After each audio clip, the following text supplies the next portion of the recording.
আপনি কি কখনো এমন রাত কাটিয়েছেন যখন ঘুম কিছুতেই আসে না? বিছানায় গড়াগড়ি করেন, ঘড়ির কাঁটার শব্দ শোনেন, আর ভাবেন ঘুম কেন আসে না? কি করবেন তখন? ফোন ঘাঁটবেন? না ঘুমের ওষুধ খাবেন? না।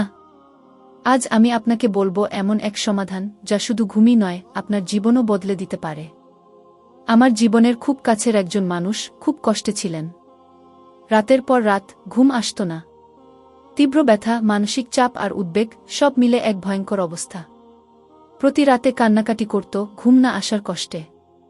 একদিন আমি তাকে বললাম, আমার কাছে না কেঁদে আল্লাহর কাছে কেঁদে বলো। রাতে যখন ঘুম আসে না তখন সেই সময়টা আল্লাহর সাথে কাটাও। তাহাজ্জুদের নামাজ পড়ো। দেখবে আল্লাহ তোমাকে খালি হাতে ফেরাবেন না, ইনশাল্লাহ। সে কথা মেনে নিল। তাহাজ্জুদ শুরু করল।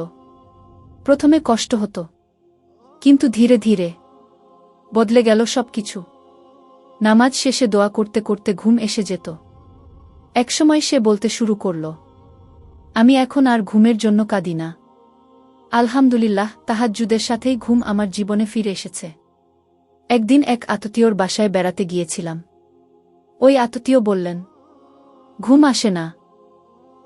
অনেক চেষ্টা করি, কিছুতেই হয় না। আমার সেই কাছের মানুষটি তখন বললেন, আপনি তাহাজ্জুদের নামাজ শুরু করুন। আমি নিজে ঘুমাতে পারতাম না। অসংখ্য রাত কান্না করেছি। কিন্তু এখন আলহামদুলিল্লাহ, তাহাজ্জুদের দোয়াতেই ঘুম চলে আসে।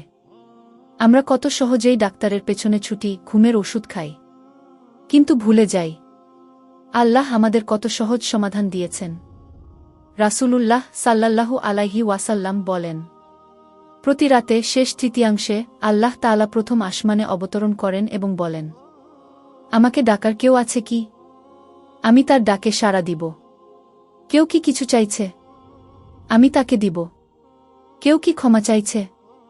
আমি তাকে ক্ষমা করব। সহিহ বুখারী 1145। বন্ধুরা, ঘুমের সমস্যা হোক কিংবা জীবনের অন্য কোনো কষ্ট, তাহাজ্জুদের রাতে আল্লাহর দরজায় করা নাড়ুন। তিনি কখনোই আপনাকে খালি হাতে ফেরাবেন না। আজ রাতেই শুরু করুন, কারণ আপনি জানেন না, এই রাতই হয়তো হতে পারে আপনার জীবনের মোড় ঘোরানোর সময়।